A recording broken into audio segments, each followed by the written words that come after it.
أعوذ بالله من الشيطان الرجيم. بسم الله الرحمن الرحيم. قل أعوذ برب الناس ملك الناس إله الناس من شر الوسواس الخناس الذي يوسوس في صدور الناس من الجنة والناس. اللهم صل على محمد وآل محمد. اللهم صل على محمد وآل محمد. اللهم صل على محمد وآل محمد. اللهم صل على محمد وآل محمد. بسم الله الرحمن الرحيم.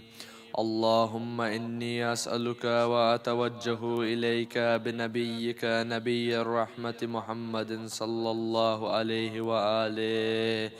يا أبا القاسم يا رسول الله، يا إمام الرحمة، يا سيدنا ومولانا، إنا توجهنا واستشفعنا وتوسلنا بك إلى الله وقدمناك بين يدي حاجاتنا يا وجيها عند الله، اشفع لنا عند الله. يا أبا الحسن يا أمير المؤمنين، يا علي بن أبي طالب، يا حجة الله على خلقه، يا سيدنا ومولانا، إنا توجهنا واستشفعنا وتوسلنا بك إلى الله وقدمناك بين يدي حاجاتنا يا وجيها عند الله، اشفع لنا عند الله. يا فاطمة الزهراء يا بنت محمد، يا قرة عين الرسول، يا سيدتنا ومولاتنا، إنا توجهنا واستشفعنا وتوسلنا بك إلى الله وقدمناك بين يدي حاجاتنا يا وجيها عند الله، اشفع لنا عند الله. يا أبا محمد يا حسن بن علي أيها المجتبى يا ابن رسول الله، يا حجة الله على خلقه، يا سيدنا ومولانا، إنا توجهنا واستشفعنا وتوسلنا بك إلى الله وقدمناك بين يدي حاجاتنا يا وجيها عند الله، اشفع لنا عند الله.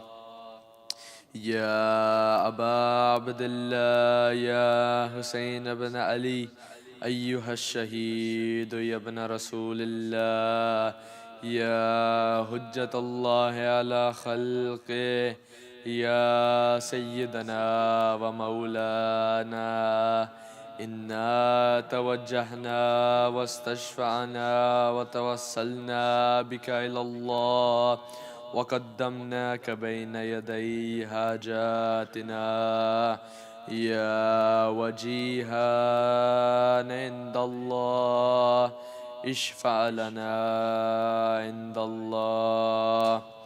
يا أبا الحسن يا علي بن الحسين، يا زين العابدين يا ابن رسول الله، يا حجة الله على خلقه، يا سيدنا ومولانا، إنا توجهنا واستشفعنا وتوسلنا بك إلى الله وقدمناك بين يدي حاجاتنا يا وجيها عند الله، اشفع لنا عند الله.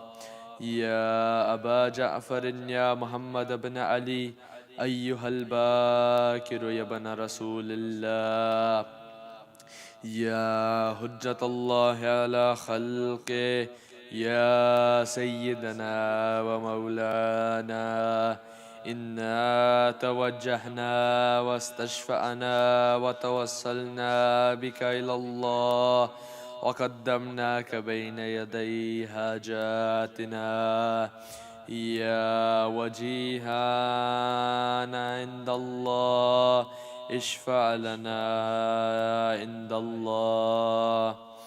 يا أبا عبد الله يا جعفر بن محمد أيها الصادق يا ابن رسول الله، يا حجة الله على خلقه، يا سيدنا ومولانا، إنا توجهنا واستشفعنا وتوسلنا بك إلى الله، وقدمناك بين يدي حاجاتنا، يا وجيها عند الله اشفع لنا عند الله. يا أبا الحسن يا موسى بن جعفر أيها القادم يا ابن رسول الله، يا حجة الله على خلقه، يا سيدنا ومولانا، إنا توجهنا واستشفعنا وتوسلنا بك إلى الله، وقدمناك بين يدي حاجاتنا، يا وجيها عند الله اشفع لنا عند الله. يا أبا الحسن يا علي بن موسى أيها الرضا يا ابن رسول الله، يا حجة الله على خلقه، يا سيدنا ومولانا، إنا توجهنا واستشفعنا وتوسلنا بك إلى الله، وقدمناك بين يدي حاجاتنا، يا وجيها عند الله اشفع لنا عند الله.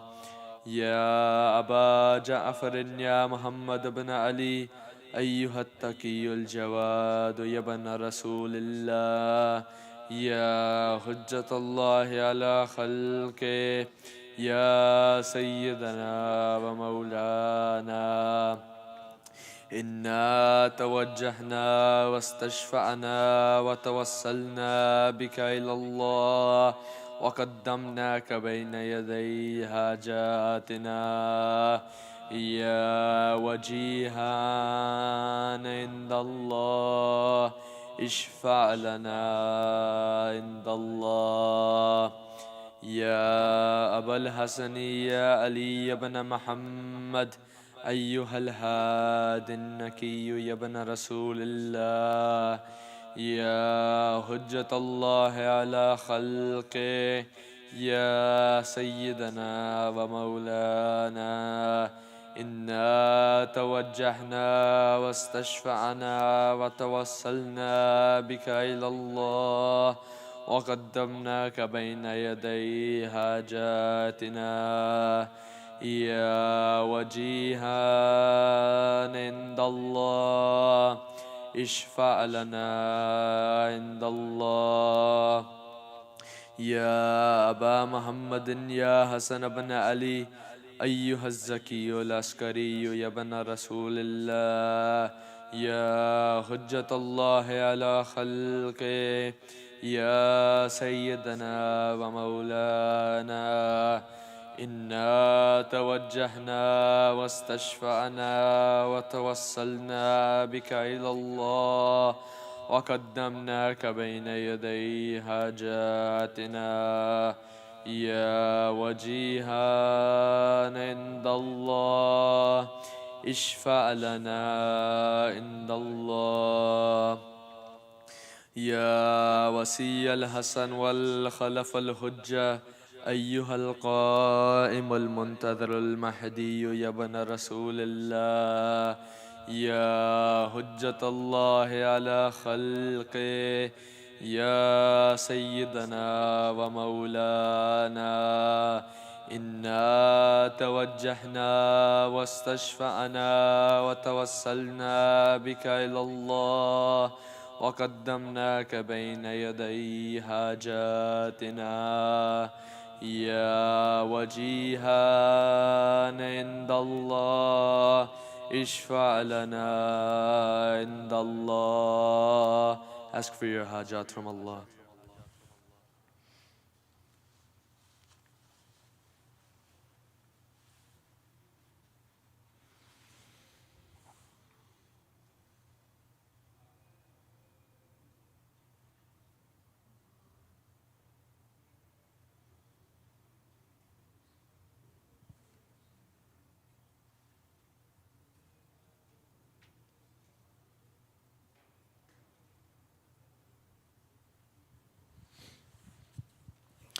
يا سادتي وموالي، إني توجهت بكم أئمتي وعدتي ليوم فقري وحاجتي إلى الله، وتوسلت بكم إلى الله واستشفعت بكم إلى الله، فاشفعوا لي عند الله واستنقذوني من ذنوبي عند الله، فإنكم وسيلتي إلى الله، وبحبكم وبقربكم أرجو نجاة من الله، فكونوا عند الله رجائي.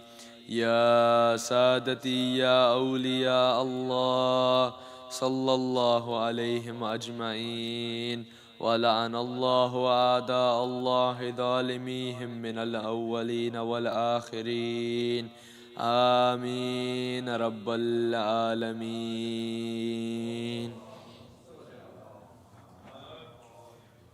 سورة المباركة الفاتحة.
بر محمد وآل محمد صلوات.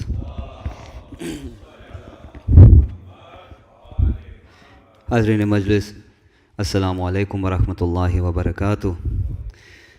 جیسے آپ کو معلوم ہے، آج ہم یہ جو مجلس جو ہے یہ امام نقی علیہ السلام کی شہادت کی مجلس منا رہے ہیں. دعا کرتے ہیں کہ اللہ تعالی ہماری اس عبادت کو قبول فرمائے.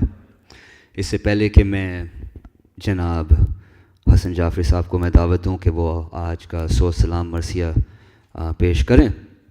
Let us recognize the sponsors for tonight's majlis. They are Mr. and Mrs. Shariar and Asima Haider, Dr. Fahim and Dr. Farheen Alam, Mr. and Mrs. Suhail and Hina Naqvi. ان کے مرحومین کے لیے، آپ سب کے مرحومین کے لیے، اور جن کا کوئی پڑھنے والا نہیں ہے، ایک سورہ فاتحہ.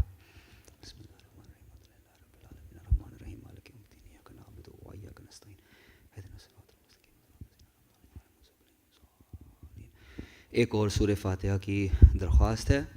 مرحوم سید محمود حیدر ابن سید غلام عباس، ان کے لیے بھی ایک سورہ فاتحہ.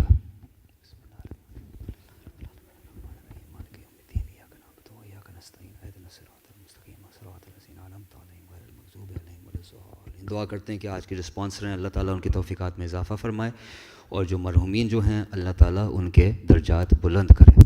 اسی کے ساتھ میں درخواست گزار ہوں جناب حسن جعفری صاحب سے کہ وہ آئیں اور مولا کی بارگاہ میں 100 سلام مرثیہ پیش کریں۔ ایک صلوات پڑھیے علی محمد و آل محمد۔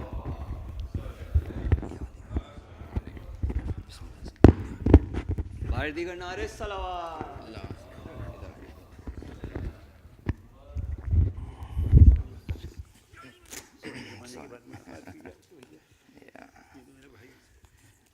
ایک بابا جو بولے نعرے صلوات بھیج دیے۔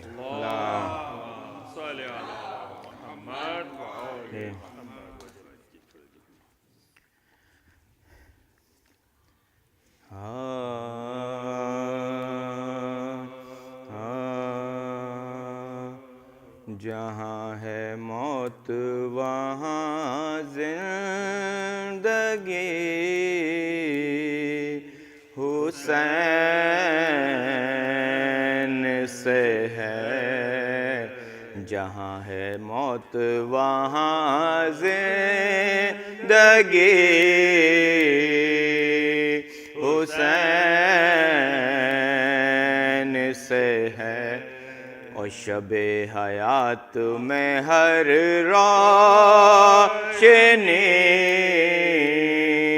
حسین سے ہے۔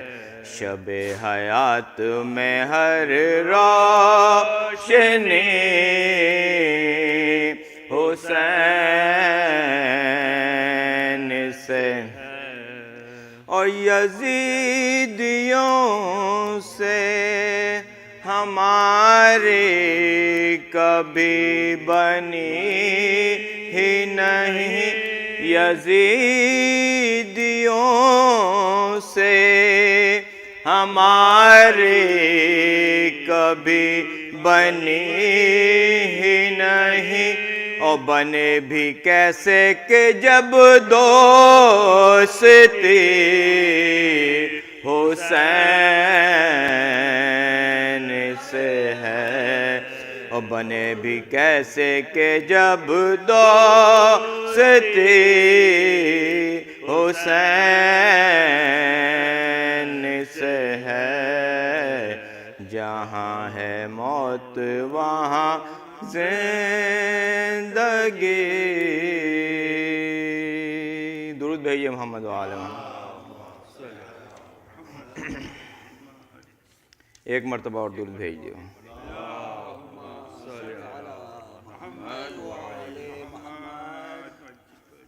سلام کے چند اشعار۔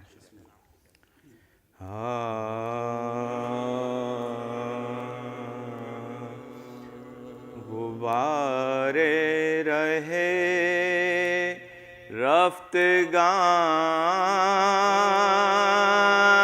رہ گیا، غبارے رہے رفتگان رہ گیا۔ اور تصور میں ایک کارواں رہ گیا، غبارے رہے رفتگان رہ گیا۔ اور لیا مرتدام اتنا نام علی، لیا مرتدام اتنا نام علی۔ ارے لحد میں بھی ورد زبان رہ گیا، غبارے رہے رفتگان رہ گیا۔ اور علی نے جو کعبے کو اپنا لیا،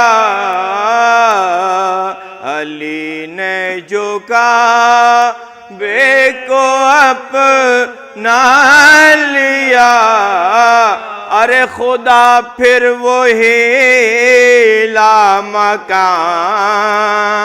رہ گیا، غبار رہے رفتگان رہ گیا، اور سقر سے بچا حر کو جنت میں لے، سقر سے بچا حر کو جنت میں لے، ارے کہاں جا رہا تھا کہاں رہ گیا، غبار رہے رفتگان رہ گیا، ارے انوکھی رہی دعوت نینوا، انوکھی رہی دعوت نینوا، ارے تشنہ مہمان رہ گیا، غبار رہے رفتگان رہ گیا، نہ پھر باغ زہرا میں آئی بہار، نہ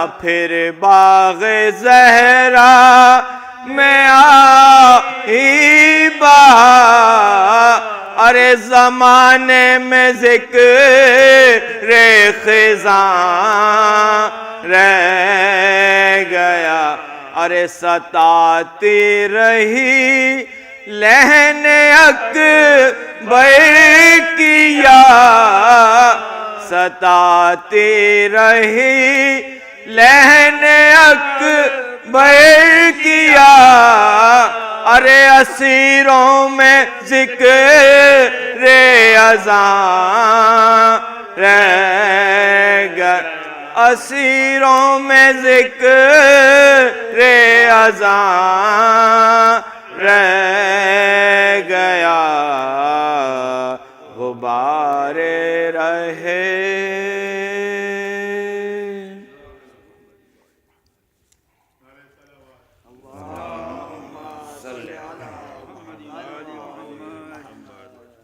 فاتحہ۔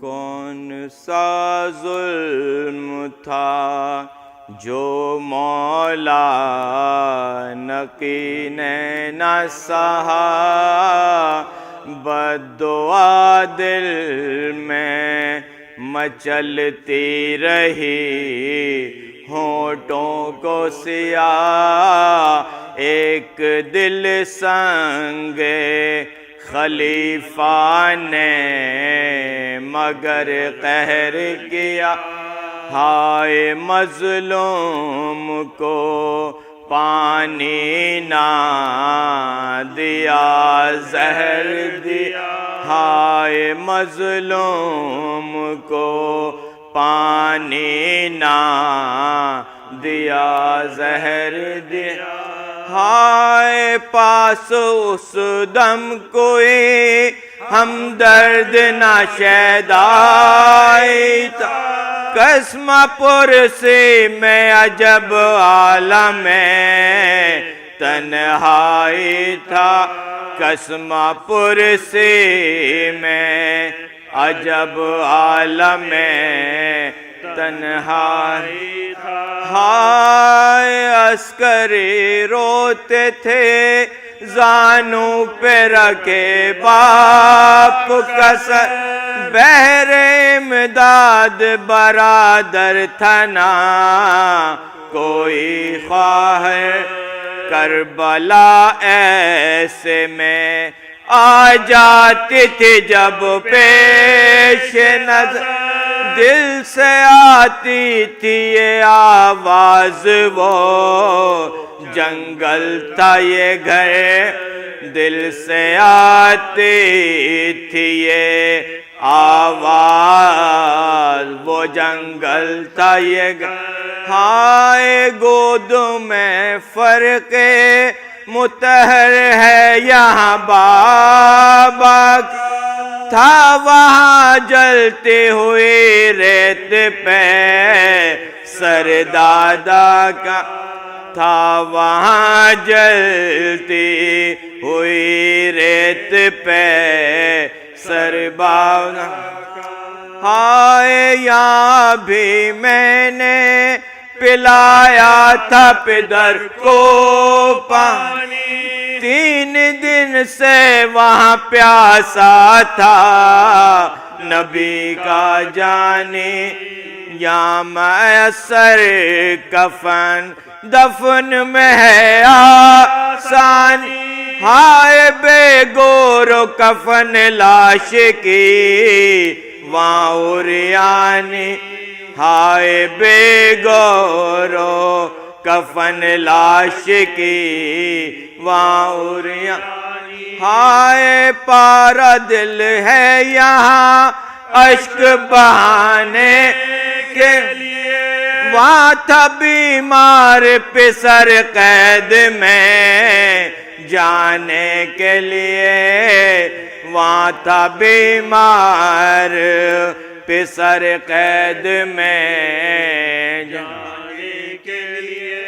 ہائے ان مناظر کے تصور میں یہ تھے میں بے بکا، ناگہاں بولے یہ گھبرا کے ہمارے مولا بحر تعظیم، اٹھاؤ مجھے اے مالک، خلد سے لائے ہیں تشریف رسول دو سرا، خلد سے لائے ہیں تشریف رسول دو سرا، ہائے 7 زہرا کے شہ بدر و حنین آئے، میرے لینے کو حسن اور حسین آئے ہیں، میرے لینے کو حسن اور حسین آئے ہیں، ہائے پھر اٹھا کر سرے پر نور پکارے یہ میرے نانا میرے دادا میری دادی کو سلام کہہ کے یہ گر گئے تکیے پہ جو مولا، عسکری روئے تڑپنے لگی ارواح کراں، عسکری رونے تڑپنے لگی ارواح کراں، ہائے پرسہ دیتا تھا نہ کوئی نہ گلے ملتا تھا، پنجے تن روتے تھے اور عرش خدا ہلتا تھا، پنجے تن روتے تھے اور عرش خدا ہلتا تھا، ہائے فاطمہ کرتی تھی یہ بہن تڑپ گئے ہر بار، میرے شبیر کے پوتے تیرے غربت مثل شبیر کے جو نیلا ہے تنے زار و نظار، وقت رحلت تجھے پانی بھی ملا گل رخسار، وقت رحلت تجھے پانی بھی ملا گل رخسار، ہائے کب گھرانا کہیں ایسا کوئی مظلوم ہوا، ساتواں تو میرا پوتا ہے جو مسموم ہوا، ساتواں تو میرا پوتا ہے جو مسموم ہوا، کون سا ظلم تھا؟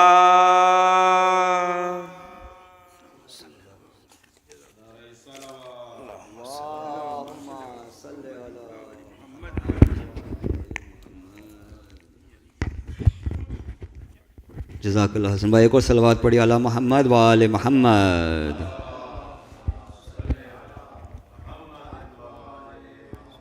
اسی کے ساتھ میں دعوت دیتا ہوں ہمارے اپنے مولانا رضوان رضوی کہ وہ آئیں اور روز ممبر ہوں۔ ایک صلوات پڑھی علی محمد و آل محمد۔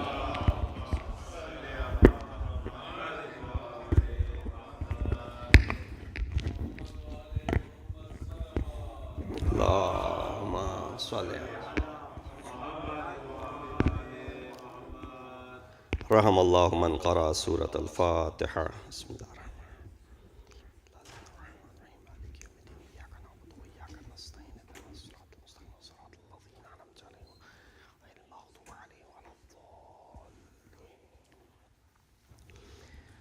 اعوذ باللہ من الشیطان الرجیم، بسم اللہ الرحمن الرحیم۔ الحمد للہ الذی قصرت عن رؤیتہ ابصار الناظرین، وعجزت عن نعتہ اوہام الواصفین، الحمد للہ رب العالمین، الصلاة والسلام على اشرف الانبیاء والمرسلین، خاتم النبیین وابی القاسم محمد،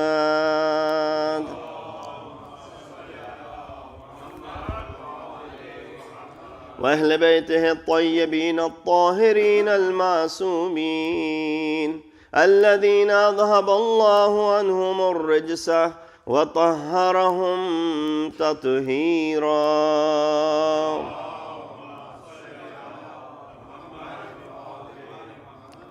أما بعد، فقد قال الله تبارك وتعالى وقوله الحق وهو أصدق القائلين، بسم الله الرحمن الرحيم، يا أيها الذين آمنوا أطيعوا الله وأطيعوا الرسول وأولي الأمر منكم، صدق الله العلي العظيم۔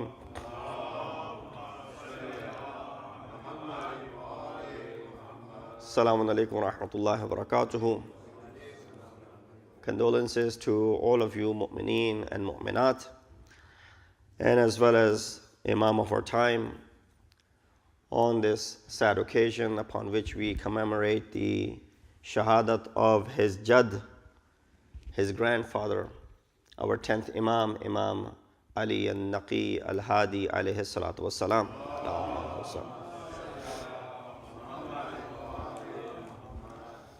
There's a bit of confusion when it comes to the wiladat and the shahadat of our 10th Imam.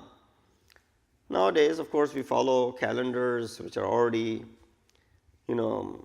made with the dates of Islamic important events. And we find sometime that there are dates back to back where there's wiladat, some places there's shahadat going on in some places. And that causes confusion, if not for adults, at least for the kids. They start asking questions as to, are we to be in a sad mood today, or are we to be in a celebrating today? But with that said, this Imam, our 10th Imam, not only that he was mazloom from the aspect what it was done by Mutawakkil and then Mu'tamad, who eventually gave poison to Imam. Imam's wiladat is also a date which is, a matter of conflict. Majority believe that the Wiladat of Imam took place in the year 212 after Hijrah, in the month of Dhul Hijjah, 15th of Dhul Hijjah. But there is another riwayat for the Wiladat of Imam, which is the second day of the month of Rajab al-Murajjab. So technically today was the second, and now we are in the Shab of the third. And similarly, when it comes to the Shahadat of Imam, well, not similarly, there's really no other date. Imam's Shahadat is mentioned to be on the third day of the month of Rajab. So there aren't more than one date when it comes to the Shahadat of Imam, but there are two dates that are mentioned for the Wiladat. So therefore you might see some places tonight thinking that it is the second day, although we have entered into the Shab of the third, might be celebrating the birth of Imam. So then don't get confused if you go home and you tune on to YouTube for the other idaras in the area and there might be a Wiladat celebration going on and we just commemorated the Shahadat of Imam. Don't be confused. Why? Because they are celebrating based on the Tariq, which is the 2nd of Rajab, while we celebrate on the Tariq, which is the 15th of Dhul Hijjah. We've been doing this over here.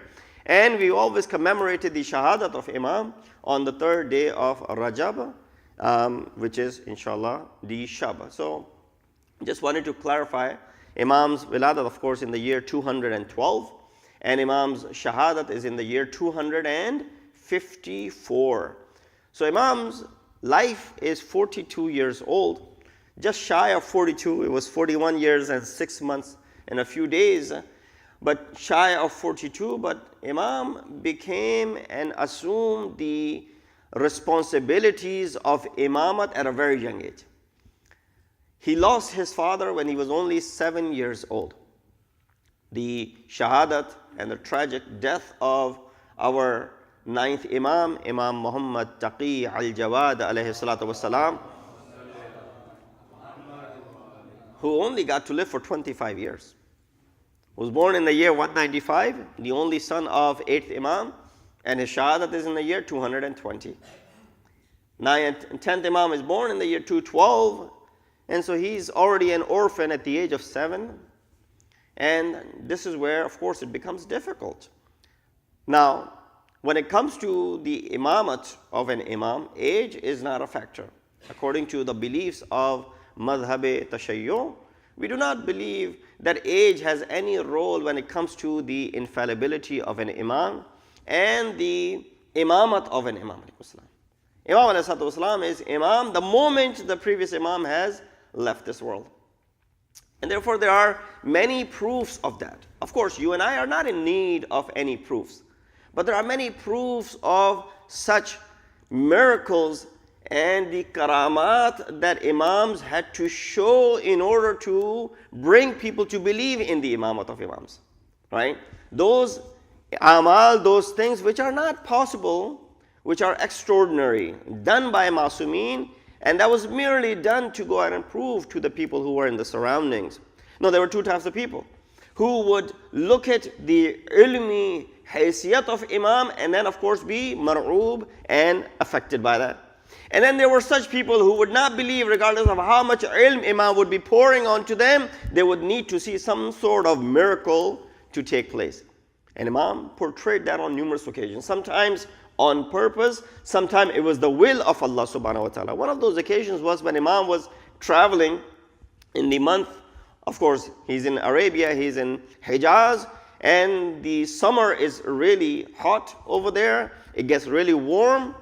But Imam ﷺ, when he was packing, Imam packed many of the warm clothes and Imam packed some of the comforters and heavy clothing, which of course an onlooker, his name was Yahya, he saw that Imam was packing, warm clothes, and Imam was packing, loading onto the camel, for example, you name it, the comforters and all of these things, which of course in Arabia you don't need it as is, let alone in the middle of the summer.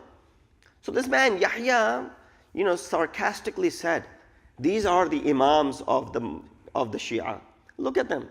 It's the middle of the desert, it's hot weather, it's the summertime. Why do you need these kambals or these lihaf or these, comforters? Where are you going to ever end up using these? But of course, Imam ﷺ was unaware of this man saying this, nor did this man come to Imam to go ahead and say to him that, why are you packing such things when you're going on this travel? Now, when the qafilah started moving, this man Yahya was along with it. They had to stay one place in the middle of the desert at a place where there wasn't any shade, there wasn't any trees, there weren't any mountains nearby, and they were just in a plain open desert area. And so they had to camp that night over there.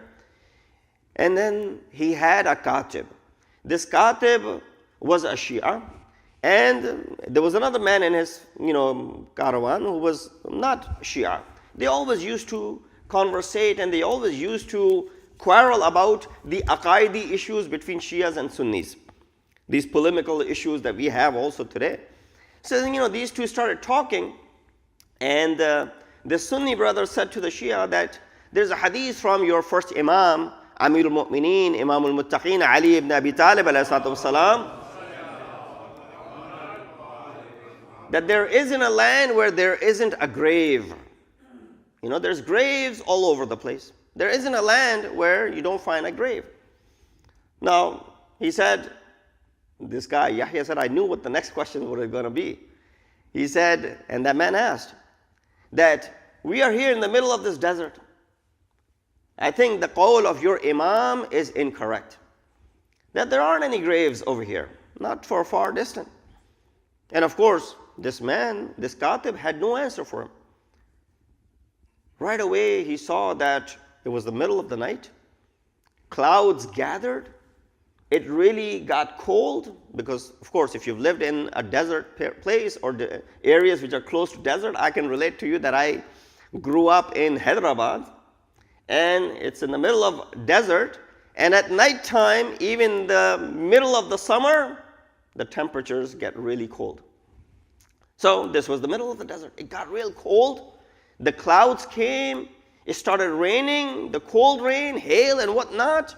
These people weren't prepared for it because there weren't any trees in the neighborhood. There weren't any mountains for them to go out and find any sort of refuge. Right away, people were running to find some sort of clothing where they can hide themselves, cover themselves so that they would not be killed by such hailstorm and the cold rain and the temperatures that they already decreased. He said in the midst of all of this, while Yahya said, I was freezing to death, and I could see that I will not be able to survive, I see that Imam comes to my tent and he hands me this bag. As soon as I opened this bag, there were comforters in it and there was warm clothing in it. Had it not been given to me at that moment, I would not have survived. He said when the storm was over, the night was over, it was morning time. We thought, let's go out and see how others are doing. He came outside to see Imam, to thank him for having provided that comforter to him. Otherwise, it would not have been easy.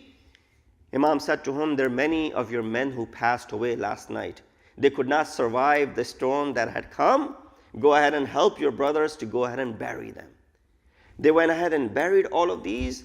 And then they realized that I never had this conversation with Imam Ali an-Naqi ﷺ regarding why he was, loading up heavy clothings and the comforters and all of that. This has to be the risalat from Allah subhanahu wa ta'ala, having this knowledge ahead of time and not proving the Amir al-Mu'mineen wrong. As he said, every land there are graves and we are just burying our deceased at the moment. Salawat bi Muhammad wa ali Muhammad. And so this is from the historical aspect, how Imam proved to these people. This man Yahya, of course, came back to Medina, came to Imam, embraced the imamate of Imam, and became one of the followers of Imam. So there are certain people who require what? Require some sort of, as far as the miracle is concerned. But then there are people who would understand just by looking at the knowledge of Imam. When Imam became marja'i khalaiq, the people would refer to Imam. At the age of 7, people they started mocking, saying, why are you referring to a mere child? 7-year-old is your leader?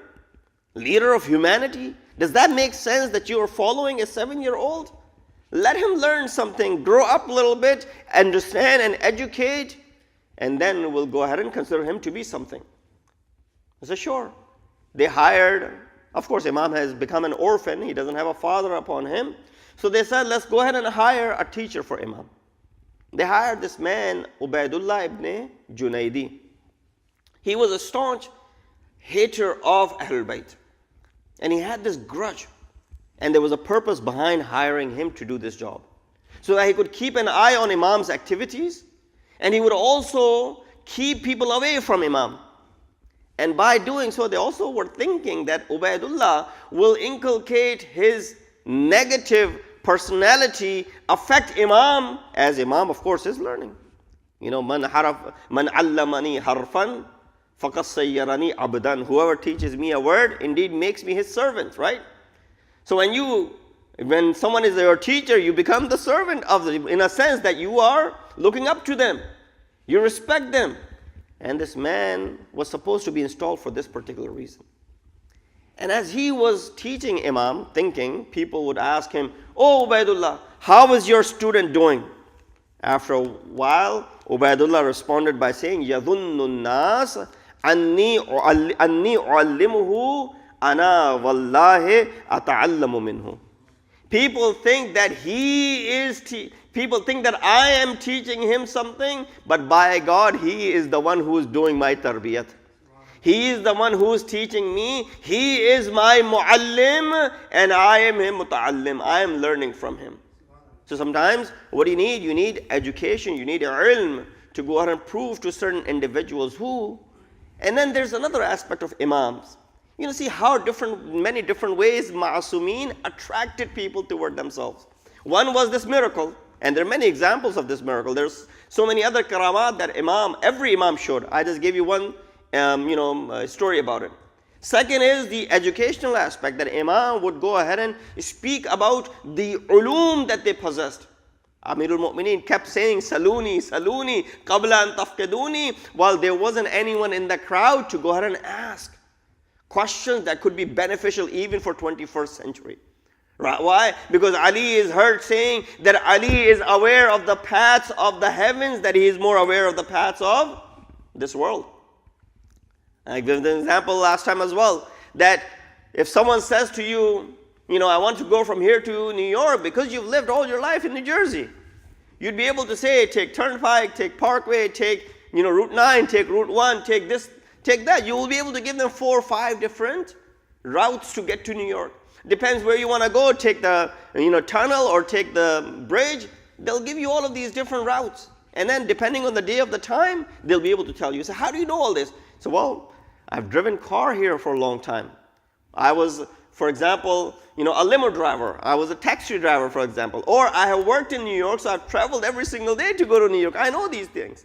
You become aware of the paths of a place when you've lived at that place. Why is Amirul Mu'mineen saying that Ali is more aware of the paths of the heaven than he is aware of the paths of this world? That shows you that Ali has lived in that place. That's why he's aware of it. Sallu ala Muhammad wa ali Muhammad. So one, through these miracles and karamat. Number 2, through their knowledge. When they speak, and when people of understanding, لَعَلَّكُمْ يَتَفَكَّرُونَ لَعَلَّكُمْ يَعْقِلُونَ, as it says in Quran on numerous occasions, when people ponder over the words of Ma'asumeen, it makes sense to them. So they come toward They get pulled. There's attraction that is there for them. And then the third aspect of Ma'asumeen attracting people is what?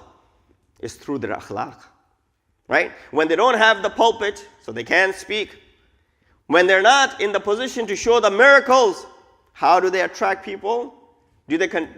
Are people being, going repelled by Ma'asumeen? No, they still get attracted towards them through their akhlaq. إِنَّكَ لَعَلَى خُلُقٍ عَظِيمٍ. This ayat is revealed for the Prophet, that, oh Prophet, you are at the highest standard of morality, but it is, also completely misdaq for all of the Aimma-e-Athar as well. A lot of time we find ourselves in situations where many of us are sometimes find ourselves to be complaining. There's not a day goes by that we don't complain for something, right? We are amongst those individuals in the world who spend their daily life spending so much time with dissatisfaction with so many things that happen around them. Things that they don't like, so they go ahead and complain.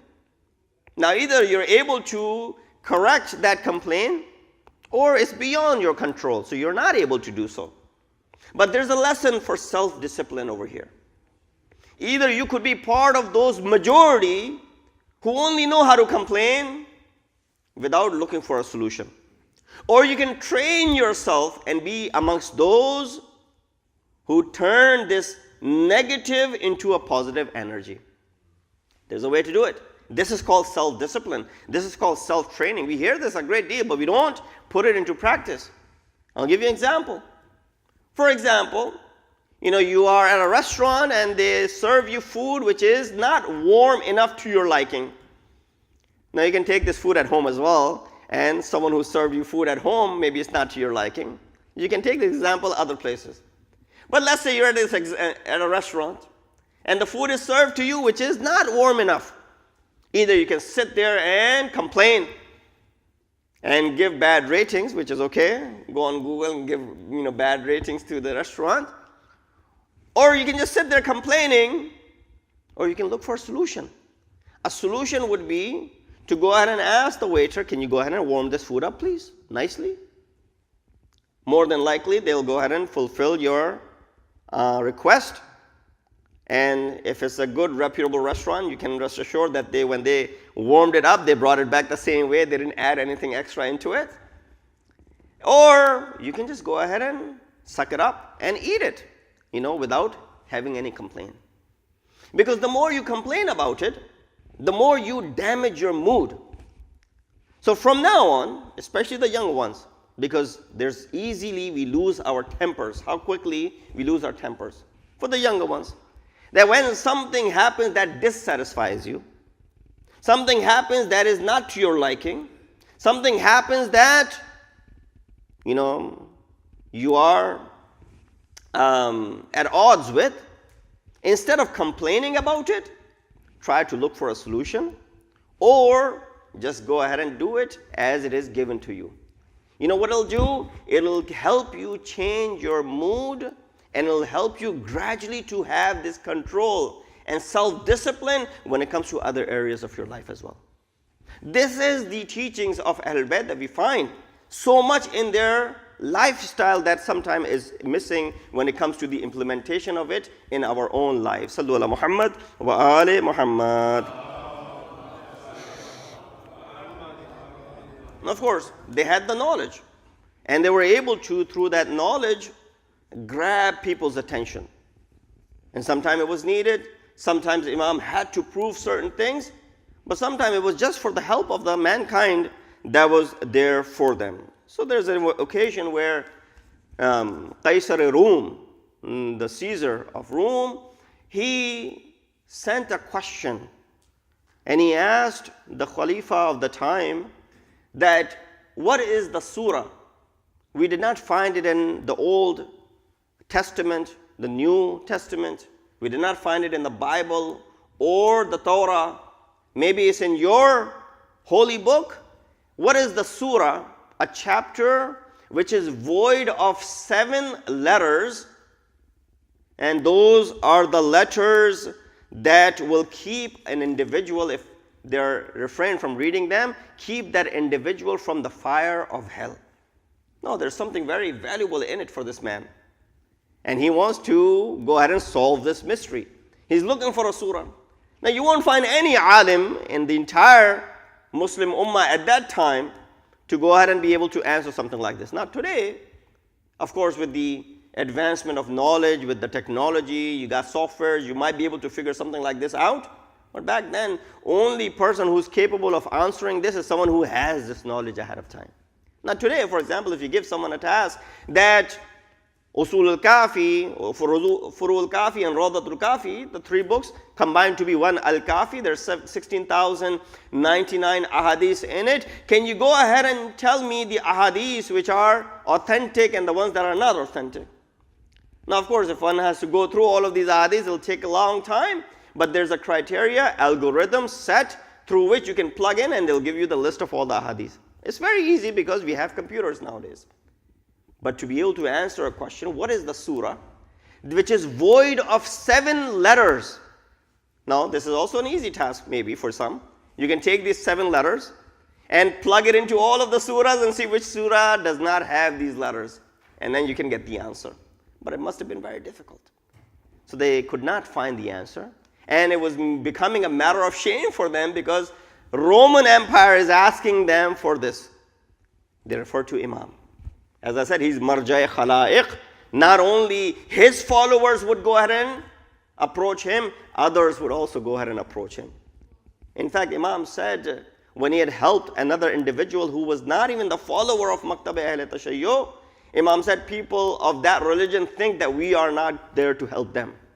No, we are here to help anyone and everyone because we are not imams only for this group of people. We are imam just the way Rasulullah is rahmatan lil alameen and he is Rasul for all of the alameen. We are the same way imam for all of the alameen. Just the same way Allah subhanahu wa ta'ala, and you recite this in Hadith Qisa. I did not create all of this universe illa li ajlikum. It is created for their benefit. So then this question was brought to Imam. Imam ﷺ said, it's very easy. This surah is in Quran. Those alphabets that are not in that surah are the following alphabets.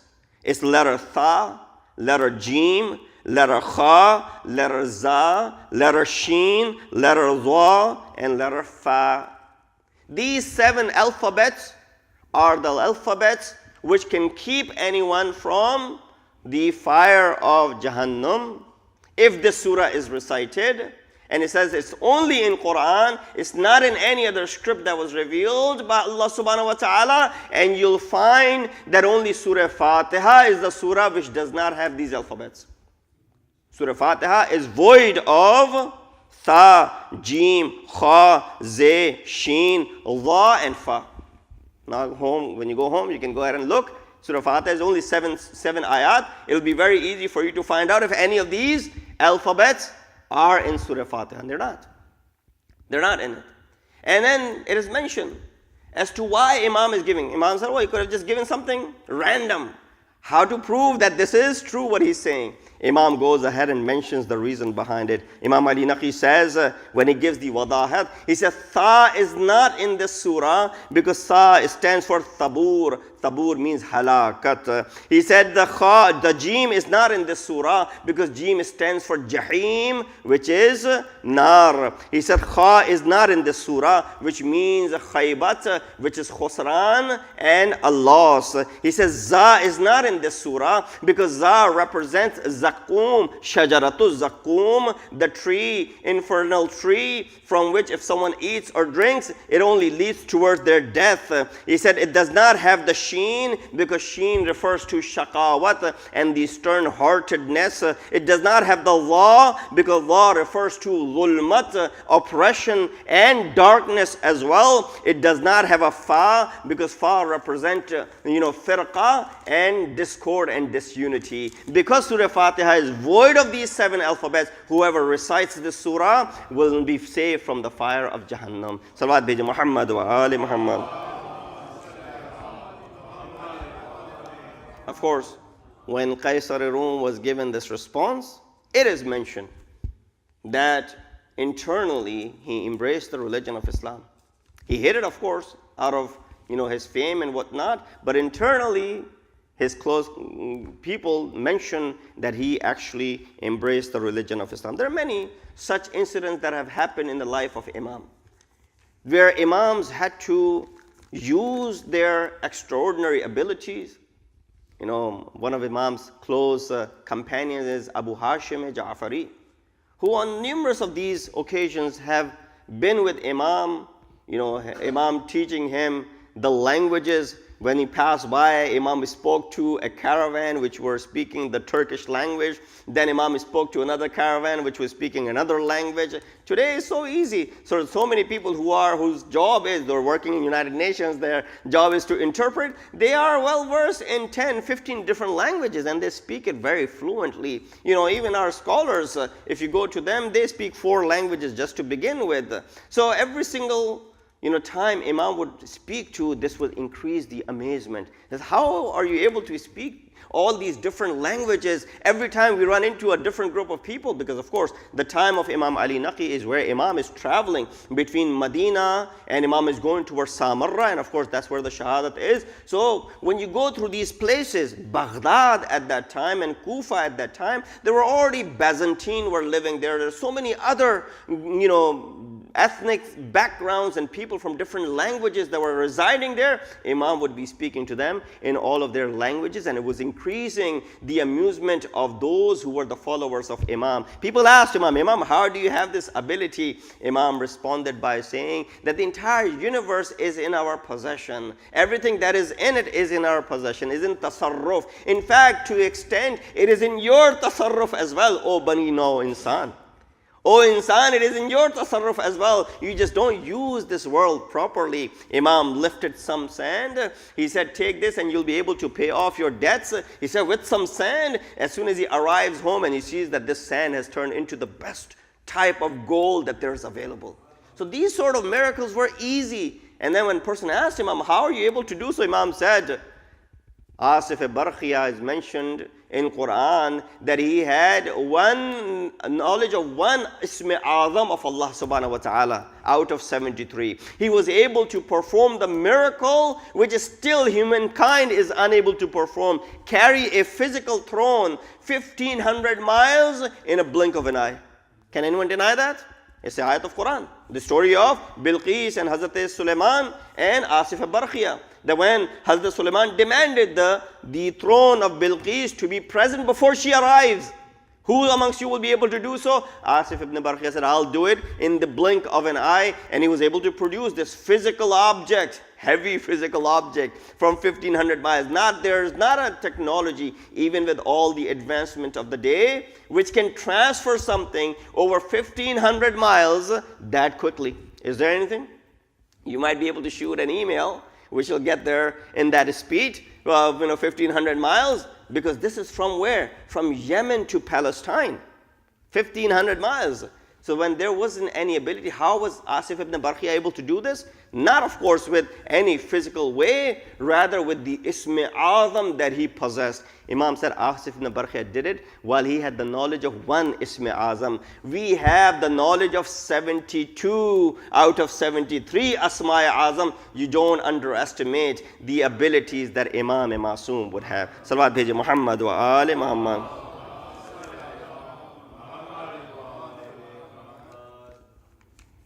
Now, of course, there are many other areas where Imam showed this. There was different occasions when Mutawakkil, of course, tried to make it difficult for Imam, to make his life miserable, not allow Imam to move properly, keep him under his constant watch.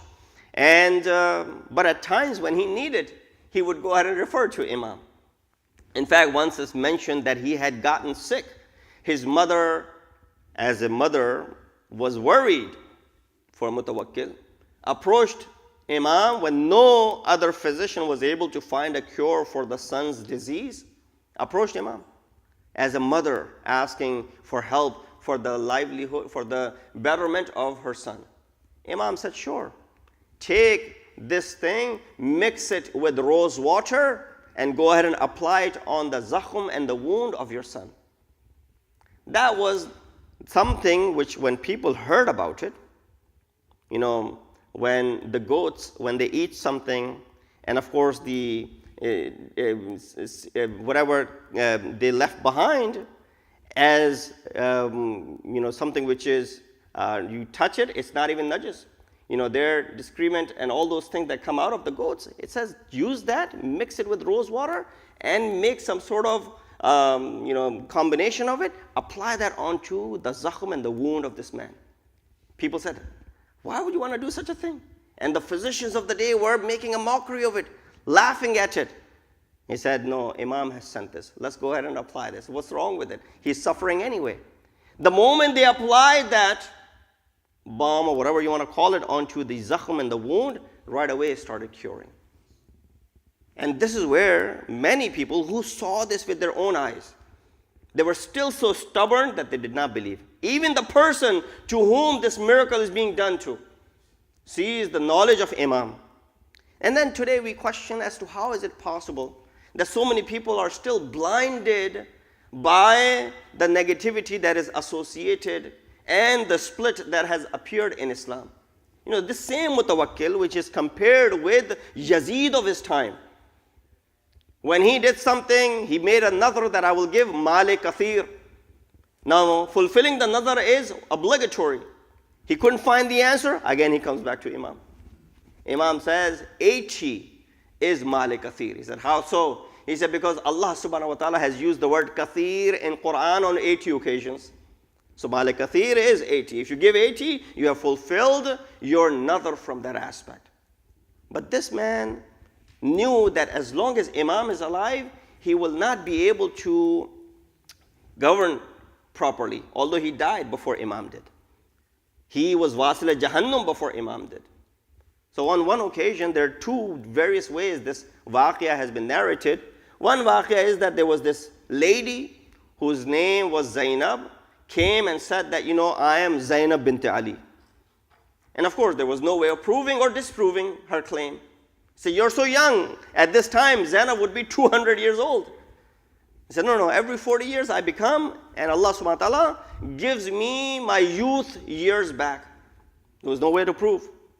Nobody could challenge, and she was demanding this sort of respect and calling herself to be Zainab bint Ali. Imam was called. Imam said, if she is truthful, then let me tell you one secret. Allah subhanahu wa ta'ala has made the lahm of humans who are the family of the Prophet and the children of the Prophet haram on fierce animals. Meaning fierce animals who would attack humans and eat their meat. It is forbidden upon them to consume the meat and the flesh of Ale Rasulullah. So go ahead and tell this lady to enter into this cage where you had these fierce animals. This lady said, this man just wants me to get killed. There's no such thing. And if he's so truthful, tell him to go ahead and display first, and then I'll walk in. Now, Mutawakkil is also getting what he wants. He wants to get Imam killed. He wants to see that Imam would survive this as well. So he's now able to go ahead and find a way to get rid of Imam. With all that Imam has done for him. Still, he does not believe. So he sends Imam. Imam walks in. Everybody is now anticipating the animals would jump on Imam and kill him. But on the contrary, what they see that all the animals whom you would be afraid of start walking and circling around the Imams.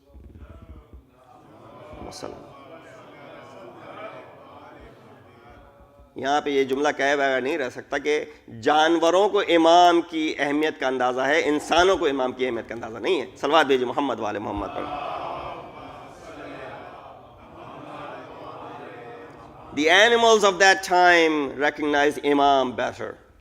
People of that time, and even today, do not open their eyes and recognize the worth of Imams. And you and I are sometimes fall in the same category as well, unfortunately. So all these animals started circling around Imam. And it started rubbing their faces and sort of seeking Imam's pleasure. As if Imam was speaking to them. Why not? Don't be surprised. Hazrat Sulaiman was speaking to animals and the birds and the insects. You're saying that Imam would not be able to speak to? Of course. And then when everybody sees this scenario, again, there's turn of hearts. Many people had the ability to see these sort of miracles and then come to the right path. But Mutawakkil sees that even with this, a trick of his, Imam is still continue to gain popularity. This is a man who tried to attack the shrine of Sayyidu Shuhada. This is the man who tried to uproot the graves of Karbala and to install a farming land, to go ahead and have grass over there and trees planted over here and get rid of these graves. He tried all of that. He tried to bring water in the direction of Karbala so that all the graves would be destroyed. No, farms did not come about over there. Trees did not come about over there. Water didn't come over there. The graves remained where they are and were not uprooted. But if anyone who died, it was Mutawakkil who was Wasil Jahannam. But we see that although Mutawakkil left, but his successor, Mu'tamad, was at the same level. He did not make it easy on Imam either. One day a man comes while Imam is in this prison, sitting, and there's a grave dug open in front of Imam. Imam was praying. This man comes and says, "Oh Imam." He said, "Why have you come?" He said, "I've come to do your ziyarat. But I have a question. Why do you have a grave in front of you?" Imam with Kamal-e-Musibat says, "This is the grave where I will be put down and buried into." Imam is telling with his ijaz that this is the grave where they would put me down, and this is the grave where they will be burying me. Now you understand the musibat and the masaib of Ahl Bayt and Ali Muhammad, that they know ahead of time, this is the last resting place of mine. I have dug it ahead of time, so I may go ahead and practice laying in it. Allahu Akbar. Imam alayhi salatu wassalam, he said that I will be soon poisoned, and then when my body is brought, it will be put down over here. Imam alayhi salatu wasalam indeed was correct in saying that he was poisoned. People could not stand, the khulafa of the time could not stand Imam's wujud. They went ahead and poisoned Imam, and the poison affected the same way it had affected the Jad of Imam Hasan-e-Mushtaba. When Imam Hasan-e-Mushtaba had consumed that poison, the zahar was so effective that Imam's blood was coming from his mouth. Imam-e-Ali Naqi is the same way, who's struggling. But Imam, after a few moments, he leaves this world. But he had his son, Imam Hasan-e-Askari, along with him. Imam gives all of the asrar and the rumuz of imamat to his son, bestowing all of these things to him, saying, "Oh my son, that you are going to be the imam after me. You need to take care of this. There's a task ahead of you. You will be the father of the hujjat of Allah subhanahu wa ta'ala." Imam passes away, but his son is there to take care of him. The burial was performed, the ghusl was done, and the takfeen was done, the tajheez was done, and then the Imam's janazah was lifted and it was brought out before Imam was laid to rest. But it is mentioned in riwayat that I have seen that Imam Hasan-e-Askari, like no other Imam, went ahead and opened up his shirt's buttons. Imam did matam openly, held it on his head openly. People said, "Oh Imam, you are Imam, aap Imam वक्त है, आपको जेब नहीं देता, अपना गिरबान चाक करना, अपने ऊपर मट्टी डालना." इमाम ने कहा, "अरे मुझसे पहले मूसा अलैहिस्सलातु वस्सलाम ये काम कर चुके हैं। हारून के इंतकाल पे मूसा ने गिरबान चाक किया था। अरे मेरा बाबा जिसने किसी का कुछ ना बिगाड़ा इस दुनिया से चला गया, मैं कहूँगा मौला आप पे बड़े मजालिम हुए। 42 साल की उम्र में आपकी शहादत एक जहर के जरिए हुई, मगर आपके फर्जंद मौजूद हैं, हसन-ए-अस्करी हैं। आइए करबला में आपके जद का लाशा सरजमीन करबला पे है, 3 दिन तक बेगौर कफन। या हुसैन,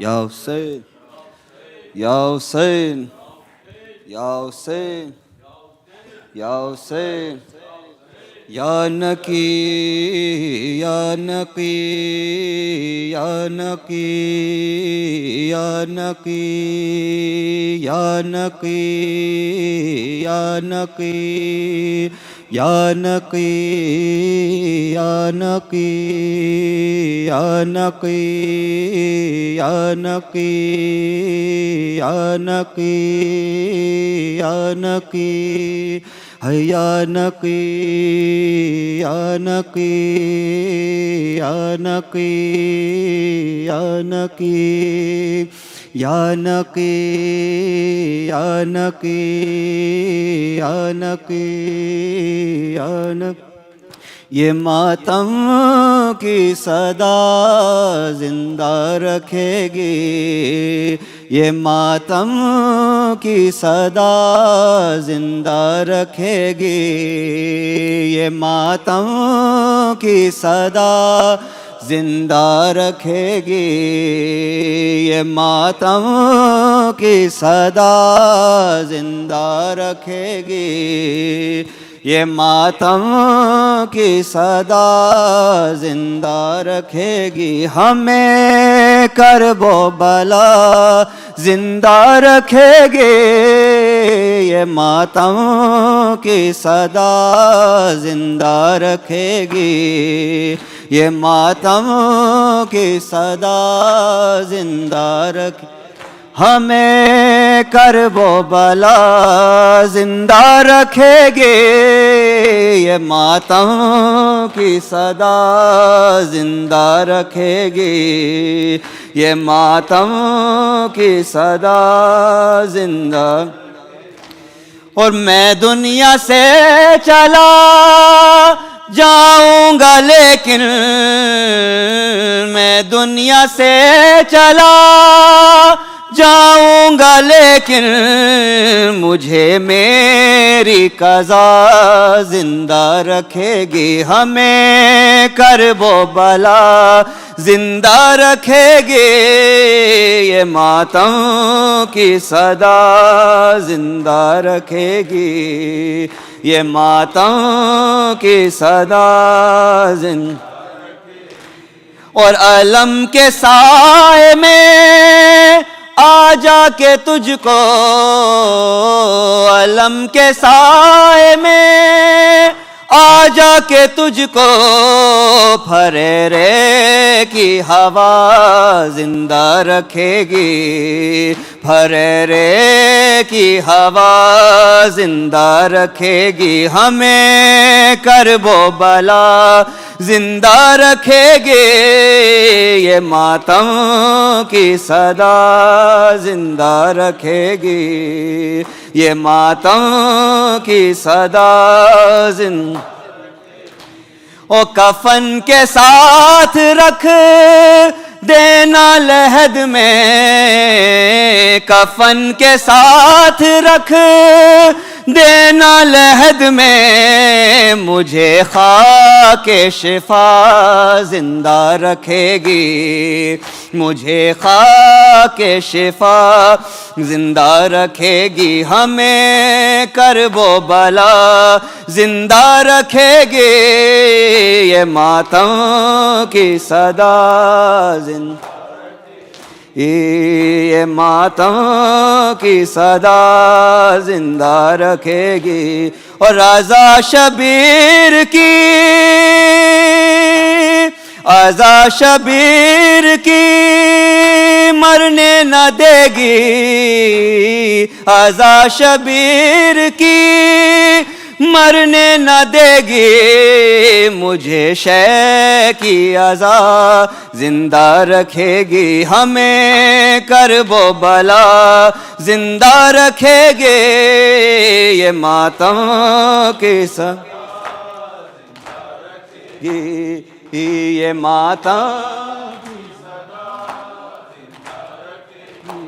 اور یہ عزاداری کبھی رک نہ سکتی، یہ عزاداری کبھی رک نہ سکتی، زہرا کی دعا زندہ رکھے گی، زہرا کی دعا زندہ رکھے گی، ہمیں کرب و بلا زندہ رکھے گی یہ ماتم کی صدا زندہ رکھے گی یہ ماتم کی زندہ رکھے گی